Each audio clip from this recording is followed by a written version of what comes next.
Jason Palmer, one of the hosts of The Intelligence, The Economist's daily current affairs podcast. The Economist's award-winning shows make sense of what matters, from our special series on China's president to our weekly podcasts on business, technology, and American politics. Our journalists provide fair, in-depth reporting on the events shaping the world.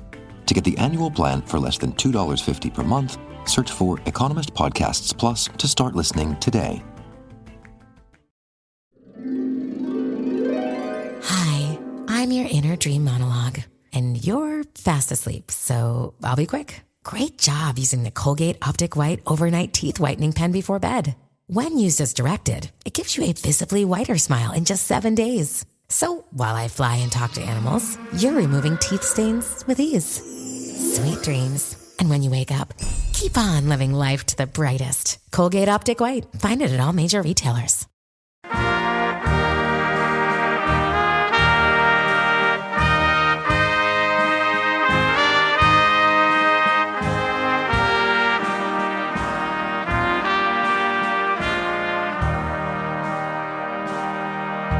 Croeso, and welcome back to the Welsh History Podcast, episode 209, Public Protests. In British history, there are two distinct periods in the 1800s that most people remember. One was the Regency period, when George IV reigned while his father was incapacitated. The other was the Victorian period, where Britain became an empire that spanned the globe. Now, there were years that preceded and succeeded both of these. Those both stand out because of how much change happened during those periods, as well as how influential they were, not only on the culture of the United Kingdom, but one could argue, the culture of the world. However, if I was to make a comparison, I would say that the Regency period had a lot in common with what we call the Gilded Age in the United States, in the latter half of the 1800s. Both feel very similar, as they're both marked by unfettered capitalism gone to extremes in an era after a major war, when recovery and the desire for progress stood as the paramount achievement. They're not perfect comparisons, obviously, as they did happen during both countries' expansionist periods, and during an era when change was happening from an agrarian to an industrial mindset and landscape. However, if we go back and focus in on the British experience, and specifically the Welsh experience, we're going to spend some time talking a lot about the larger aspects of the confrontation between labour and employers, and how shifting economic situations in Wales created fabulous wealth and crippling poverty, all in the name of progress. A couple of episodes ago, we mentioned that the Valley public strike of 1816 was a major stepping stone in a change between employers and the employed. But preceding it, there was change in the balance of how both the authorities and the public perceived labor, and how much pressure was rising against those who represented the crown and its authority in various aspects. We mentioned that in 1790s and the early 1800s, there was a shift in population, one that would continue more or less unabated for the next 2 centuries.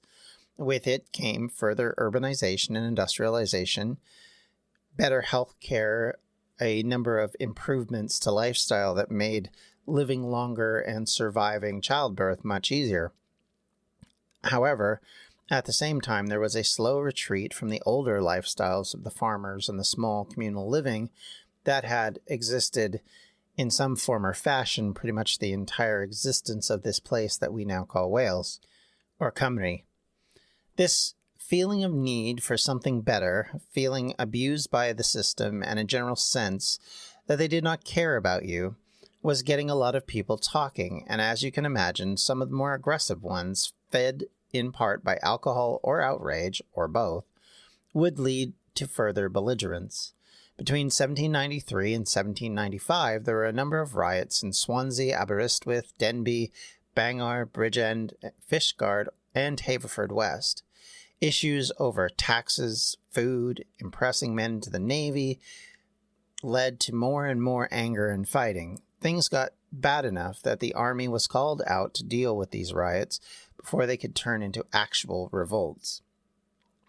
However, one must keep in mind that these were not organized in a fashion similar to, say, a union walkout or even in a popular revolt fashion. These were much more catch as catch can and very much squashed because of that. There was no real organization to them quite consistently.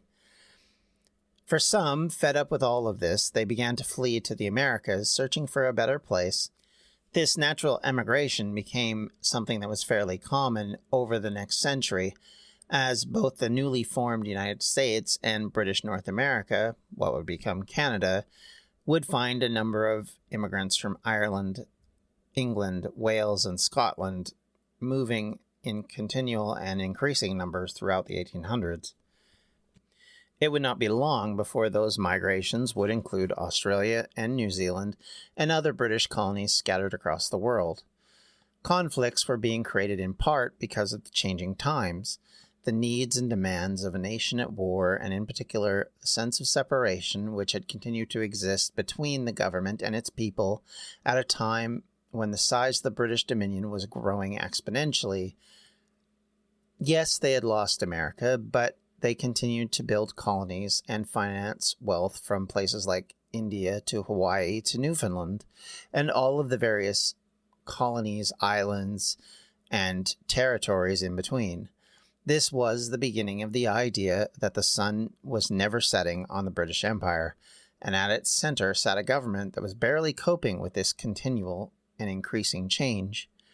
Grain shortages, livestock prices falling through the floor, a lack of protection for Welsh farmers, as post-war prices began to start to fall, built a level of frustration and anger in the public, which likely is why places like Merthyr were a tinderbox. Combined with this, prices of livestock remained at low numbers for almost 10 years after the final defeat of Napoleon. This was combined with inflation across many different categories, including things such as rents, food, and other goods. And because of these lowering costs in the agricultural field, there was movement into the cities to try and gain jobs, into the mining communities in the valleys, and in the shipbuilding areas in the south, all of which led to a glut of labor and reduced employment. Obviously, all of this feels very real to us today in an era where inflation has been high and demand has been high for goods as costs of living go up and wages do not keep pace with it.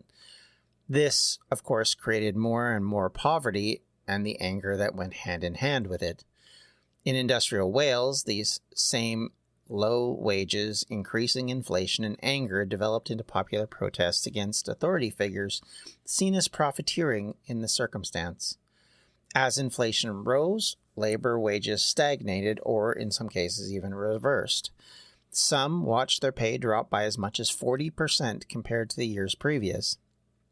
So even if you were working, you were still incredibly poor, and your entire livelihood was hanging by a dubious thread. Two other issues were a method of what was called long pay. Instead of paying someone on a weekly or bi-weekly payout, most workers were paid on a monthly basis. When you're living hand to mouth, trying to make what little you could meet, this was increasingly difficult.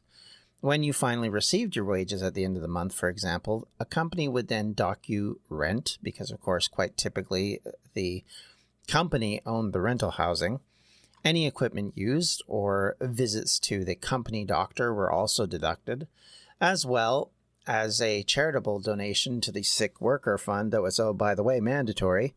Then part of your pay, in quotes, came via goods from the company store. Whatever was then left over after that, likely not a lot, went for you to spend. This then meant that you were basically recycling your wages back into company profits. Between the rentals and the food stuff that they would have to buy from company locations, there was very little that didn't cycle back into the profit margins. All of this led to conflict, which obviously can be seen as pretty apparent. Since some company owned your accommodations and your supplies, they had basically locked you into their system, and there were few easy ways out of it. So you can imagine that authorities were not prepared to accept complaints or rebuttals, both in Westminster and in the local areas across Wales, as they viewed any protest or riot as the first sign of revolution. This was, of course, in an era of after the French and American revolutions, both of which were seen by the British government with horror, and both seen as something that they would not allow, and anything that even resembled it was seen as a scourge on the British life, and it had to be stamped out. The reasons to squash it may have changed after the end of the war, but they were no less reasons for officials to side with those who were powerless in economic and political ways, such as the poor laborer. Democratic radicals in this era were seen, instead of being reformers, more as troublemakers and revolutionaries.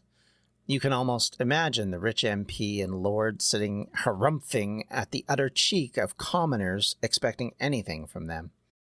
We mentioned a bit about this 1816 strike in Merthyr previously, but what we did not discuss in any real depth was what led to it and why it was that troops were so close by and suspicious of anyone who even resembled the threat of a popular uprising. The company that initially created all this problem initially started it by announcing cuts in pay, which we'd mentioned earlier was a big issue. And this was met with mostly silence from the laborers initially, maybe some grumbling, but nothing surprising or specifically worrying. Yet, unnerved by something, Reverend William Powell at Abergavenny, the rector and magistrate for the community, called for the military to protect the town from what he suspected to be angry men. All, of course, was not well in the valleys, and the authorities knew it from the silence. Protests and strikes by miners in Tredegar led to a riot in Merthyr, which, as I said previously, led to 200 men being called up to act on the magistrate's behalf, only to be routed by the mob, who attacked anyone affiliated with the mine. By this point, the mob had grown from 1,000 to nearly 10,000, according to some of the numbers I've read, and an attempt by the military to defeat them led to little or nothing good. This mob then went about raiding and wrecking quite a number of places before they finally dissipated. However, that was not the end of the problem. Another mob very shortly after grew in Newport, and were eventually calmed down by the Duke of Beaufort and the sheriff, who tried through stirring speeches and not too subtle threats to get the men to finally back off. Yet a tone had been set, and the radicals were finding purchase with their calls for better wages and fairer dealings for workers. Radical Henry Hunt, also referred to as Orator Hunt, reached Welsh miners as his speeches called for the radical reforms of the positions of labor and those that profited from it. He was a very heavily driven advocate for the people in these situations and calling for radical reform, everything from suffrage for women to changes to the way labor was treated, dealing with the poor. There was all sorts of things that he advocated for and would get himself in major trouble for many years later. However, in Wales, he was finding people who were starting to not only read what he was writing, but were willing to translate them from English to Welsh and spread that message to the Welsh miners who may not have understood it. Hunt was, of course, only one of many of these radicals, which we will discuss in future episodes, who were reaching the working poor of Wales and were finding themselves likely nodding along with much that was being written and represented. And of course, because of this, more trouble was coming, as everyone probably knew at this point.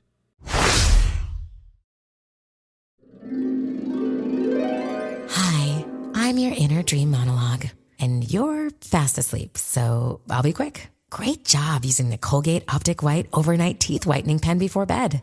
When used as directed, it gives you a visibly whiter smile in just 7 days. So while I fly and talk to animals, you're removing teeth stains with ease. Sweet dreams. And when you wake up, keep on living life to the brightest. Colgate Optic White. Find it at all major retailers. TIAA is on a mission. Why?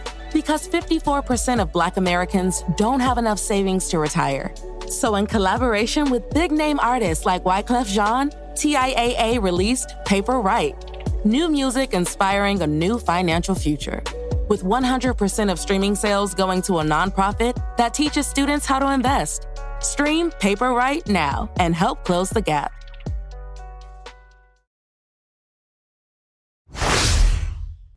Fear of job loss and being debt-ridden, which of course would then mean prison to work off your debts and destitution for your family, would drive men to make very hard choices. This was, of course, the prisons or workhouses that Scrooge so willingly suggested that the poor should go to in A Christmas Carol. In an industrial society, workers without protection were nothing more than another version of a machine, or, to be blunt, a slave, a wage slave if you want to call them that. As the owners and authorities continued to put pressures on workers, groups started to form within the minor communities, the iron workers and other industrial laborers, as they began to organize themselves. These secret groups began forming during the Napoleonic War to help create some plan on how to deal with abusive owners and those that supported them, who were seeking pay cuts for fellow employees. An English immigrant from South Wales named Ned was supposedly the first to set up a group called the Scotch Cattle. This group would be seen as the workers' defenders. They would use whatever means, fair or foul, to make the owners listen to their side and to enforce a level of commitment from other workers. The cattle tried to influence worker movements, strikes, protests, all throughout the 1810s, but it would take nearly a decade before they started to gain enough notoriety and enough importance in the communities to become influential. If strikes or riots failed to gain enough attention, they would then turn to threats, extortion, and arson, which were then used to force owners and the members of the community who were not upholding their views to meet the demands that they expected. Sometimes they would target, as I said, other workers, calling them traitors, cronies, and turncoats, likely for siding with these same owners. They would then turn to intimidation, attacking homes late at night, terrorizing the residents through breaking of doors, windows, smashing and burning furniture, shooting guns in the air, all while obscuring their appearance and setting out curses and threats to try and cow whomever they were targeting. Obviously, these gangs were organized, and as such, there was a hierarchy, and groups were called herds, and the person in charge was called the bull. Often, when they would lead their attacks, they would wear cattle skins, amongst other things, which would be blackened to hide their appearance, not unlike the balaclavas of modern-day thieves, at least in films. This was not the only method of hiding their appearance they used, as often these gangs or herds were from other communities. This way, I made them harder to identify because the locals wouldn't know them. Members of the herds would then wear disguises, and all these varied widely in quality, ranging from elaborate cowhide costumes on the one hand to women's clothing or simply reversed jackets on the other. You kind of get the option, if you understand what the Rebecca riots were, where some of this idea came from.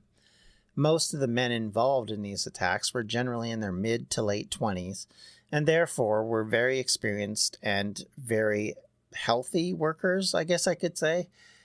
In other words, physically strong and quite willing to use that strength. They would try to avoid physical violence unless resisted, but if they were resisted, they would assault their target with glee to get the message across. Because of the coordination and perceived protection they offered the working class, they were generally perceived in Wales as something to be lauded and something that was trying to help. Of course, the authorities had a much different viewpoint on this, but because they were so popular, they were hard to find and hard to prosecute because, of course, they would be protected by the public. If you weren't the target and you perceived this as helping you, you were going to protect it. If you were the target, it would, of course, possibly cow you from trying to work against them. And so you can see how it has a very simple and elegant, if violent, way of bringing obedience and fear across communities. Now, because of this coordination and perceived protection that they offered the working classes of Wales, as I said, they were hardly going to get in trouble or found out. However, there could be occasions where that would change. It was something that would come about in part because guns were being brought to these attacks. And while they were seldom used in the actual attack, there was one incident where a miner's wife was killed during one of these assaults as she was shot. This was one of the rare times where the punishment was meted out, specifically to Edward Morgan, who was executed for the crime, and 2 other herd members were jailed. Because of this event, the government took a much stronger hand, and in the summer of 1834, against the groups that were trying to control the situation, the death of Morgan was seen in some communities as a martyrdom. However, there were strong suggestions that far from, if you'll pardon the pun, cowing the herd, it may be that it continued for over a decade after, while the police, or in this case the authorities, were trying to enforce and control the situation. Enforcing justice in these situations was difficult. Few in the local community trusted or accepted the authorities, and their reliance on the military had come with its own set of problems, as they were not trusted and generally did not act in a manner that would create a belief that they were in the best interest of the public. Generally, the military was seen as and acted as heavy-handed at best and little better than armed rioters themselves at other times. One of the driving issues was a lack of a police force. Justices of the peace were generally religious men who had some extra time to do the work needed and generally handle all the small petty bureaucracy and the smaller and petty crimes that went along with that. And they were as much about organizing things as they were about actually fighting crime. They were also one of the few points of authority that could be targeted for intimidation. As you can imagine, it made the position very unenviable. The other authority figures in this situation were constables, first led by a high constable who was typically a local wealthy landholder, or could be as low down, if you want to call it that, as a high-level tradesman. They were then appointed to the position for around a minimum of 1 year. Mostly, they just did all those bureaucratic jobs that were needed done and then supervised others. The others were a series of poorly paid regular constables who were elected to their positions to keep the peace and to break up problems before they happened, but frequently these were not effective groups and were easily influenced. The constables, as you can imagine, were fairly unpopular, and that generally made their jobs even more difficult. They were really not strong enough even to deal with much above some drunken, disorderly pub night, and certainly were never going to deal with the rioting and the violence that was organized by the herd. As such, when real problems would happen, such as in Carmarthen in 1831, they had to call up special constables from the local population to help deal with the issue.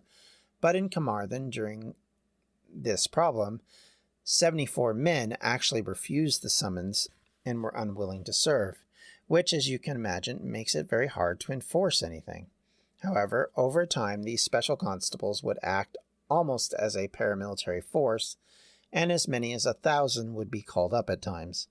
Because of this, eventually they were given more respect by the general public than the other parts of the law enforcement, who were perceived as being either in the pockets of the companies or easily influenced and lazy in other people's opinions. However, this didn't mean that they were completely without ability. It just meant that the perception was not strong for them. A professional police force of the likes which were now existing in London had not yet been used in Wales and were not created for many years to come. Many of the times, policemen were brought in to help on cases. Usually these were made up of retired officers rather than actual active policemen. Either way, the herd, or Scotch cattle, became notorious and were well involved in most of the public protests that were happening well into the 1840s. Now, the name Scotch cattle, like many of those who participated in it, is unknown to us now. There are guesses, there are some suppositions, but no one really knows why the name was used. Some have suggested that there was an idea that Scottish cows and cattle were more fierce and strong, and thus the reason why they use that term. Also, some have suggested that it might reflect the idea of stopping something, i.e., the ability of the authorities to actually enforce things, and thus the term scotching it. This all is pure speculation. We have no real clue. Like many secret societies, they generally like to keep their mysteries, and we really don't have any viewpoint other than perceptions of what went on, records from the authority figures themselves, and claims that were made in the public about what was going on. Yet their influence on Wales in the 1820s and especially the 1830s is undoubtable, and their role in later issues would definitely be something we will be talking about in the next couple of episodes. So thank you everybody for listening. If you have any questions, comments, or concerns, you can always reach me at the Welsh History Podcast at gmail.com. You can contact me as well on Twitter at Welsh History Pod, on Facebook at facebook.com/Welsh History Pod. And if you'd like to help with the funding of the research that I do for this series, you can do that at patreon.com/Welsh History. Thank you everyone for listening. I hope you have a wonderful rest of the week, and take care everybody. See you later. Bye-bye. Welsh History Podcast is a member of the Evergreen Podcast Network. To find more information on them, you can do so at evergreenpodcasts.com. Thanks for listening.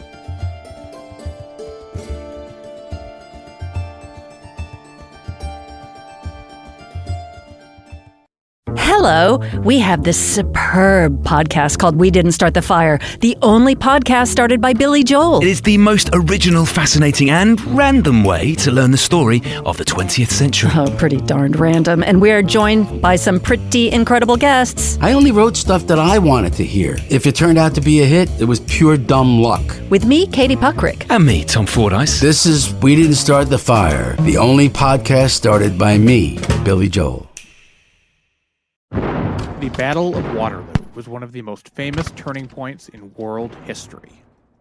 But what happened next?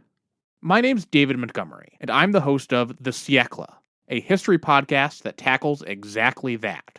Join me as I cover France's overlooked century in between Napoleon and World War I. The Siècle, spelled S-I-E-C-L-E, is part of the Evergreen Podcast Network and can be found wherever you get podcasts.